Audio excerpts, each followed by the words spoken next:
दुनिया की कुछ सबसे बड़ी आर्थिक शक्तियों के नेता रविवार को कनाडा के रॉकीज में ग्रुप ऑफ 7 शिखर सम्मेलन में पहुंच रहे हैं।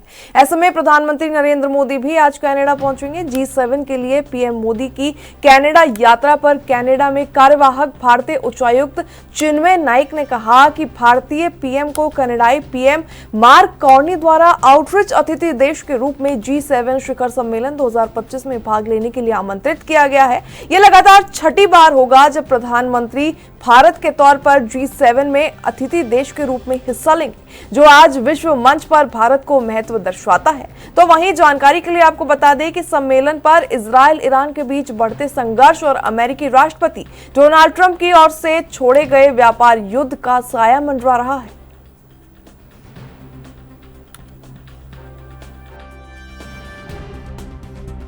जैसा कि आप जानते हैं, माननीय प्रधानमंत्री जी कनाडा के प्रधानमंत्री श्री मार्क कार्नी के निमंत्रण पर G7 2025 समिट के लिए गेस्ट कंट्री के तौर पे पार्टिसिपेट करेंगे। ये छठवीं बार है जब भारत को G7 में आमंत्रित किया गया है और ये दिखलाता है कि भारत विश्व के स्टेज पे कितना कितना महत्वपूर्ण है।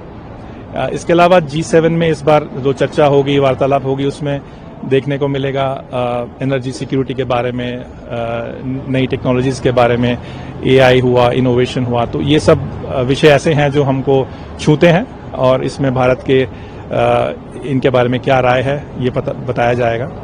इसके अलावा समिट के आसपास जो दूसरे देशों के साथ भी मीटिंग्स होंगी।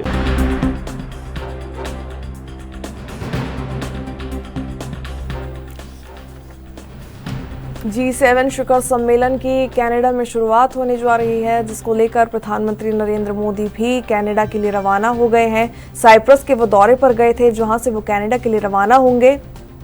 तो वहीं आपको बता दें, भारत G7 शिखर देशों का हिस्सा नहीं है, लेकिन फिर भी लगातार पिछले 6 बार से भारत को अतिथि देश के रूप में बुलावा जा रहा है और बतौर महाशक्ति भारत उस शिखर सम्मेलन में सम्मिलित होकर अपनी केंद्र और महत्वता साफ तौर पर दुनिया के सामने पेश कर रहा है।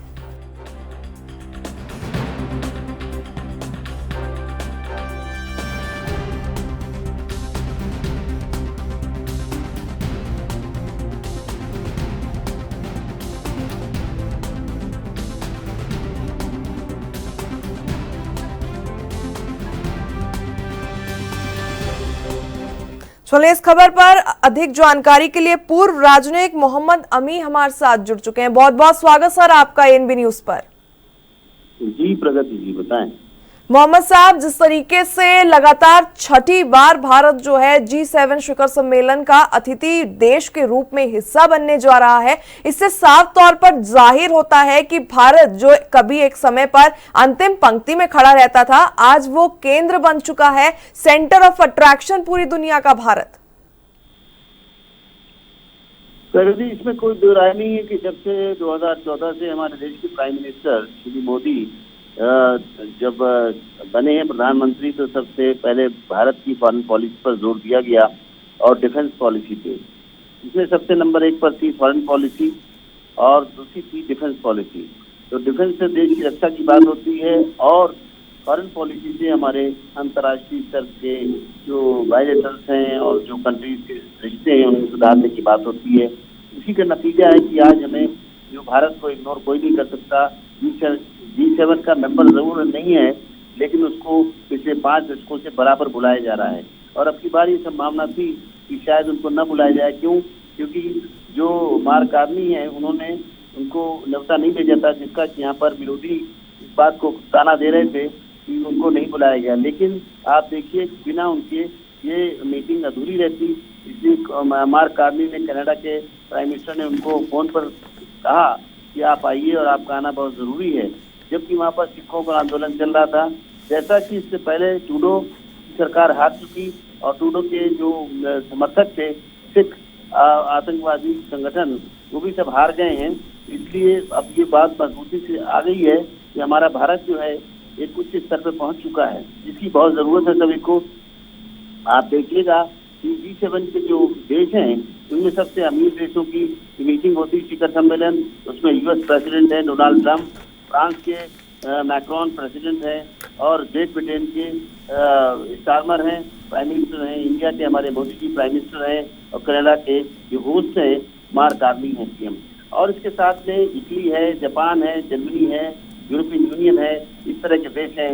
लेकिन बात ये अभी आप कह रही थी हमारे भारत की जो स्थिति है वो आपको मैं बताना चाहूँगा कि आप इकोनॉमिक के ऊपर देखिए, पोजीशन के ऊपर, तो हमारा भारत जो है इटली, कनाडा और फ्रांस से ऊपर स्थान रखता है। इसलिए क्योंकि क्या था कि पिछले 20 अक्टूबर को 2023 को कनाडा के ट्रूडो से इसके संबंध खराब हो गए थे, इसलिए हमारे वहाँ डिप्लोमेटिक स्तर पे वहाँ पर खींचातान बन गई थी और हमने अपना मिशन बंद कर दिया था, और ट्रूडो ने भी मुझे वापस बुला लिए थे।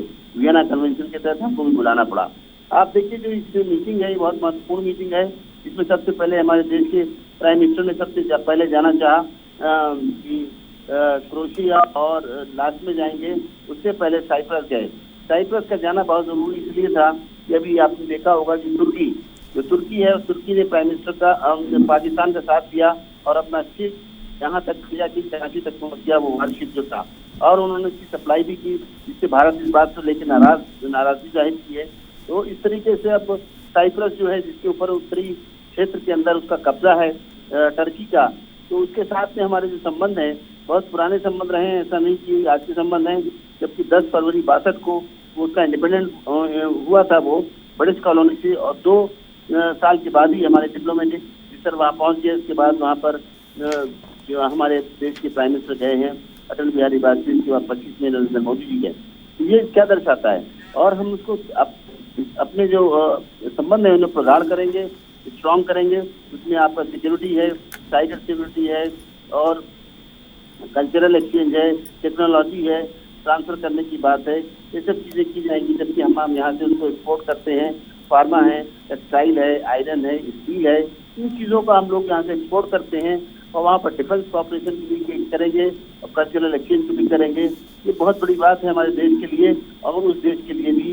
देखिए उनके देश के जो साइप्रस के कंट्री के देश के प्रेसिडेंट हैं, उन्होंने किस गर्मजोशी से हमारे मोदी जी का स्वागत किया।